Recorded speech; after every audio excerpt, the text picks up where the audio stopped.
তাহলে প্রশংসা কার? আলহামদুলিল্লাহ। এই চোখ, এই কান, এই আবেগ, এই অনুভূতি, এই ভালো মন্দের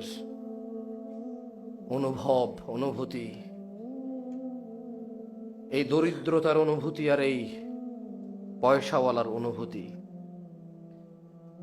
বাবা মায়ের মৃত্যুর এই দুঃখের অনুভূতি, হৃদয় পরিবর্তন হচ্ছে। কত মানুষের কত আনন্দ আজ, কারো বিয়ে, কারো সন্তানের জন্ম, কারো ব্যবসার আজকে অনেক বড় একটা অ্যাসাইনমেন্ট সাইন হওয়া, কারো বিশাল বড় চাকরি হওয়া, কারো পাশ হয়ে যাওয়া, পরীক্ষায় উত্তীর্ণ হওয়া। যার বাবা মা মারা যায়, এরকম সংবাদ কি তার ওই আনন্দকে আনন্দিত করতে পারে? এই অনুভূতি, এই আবেগ কে সৃষ্টি করেছে? প্রশংসা কার? আল্লাহর।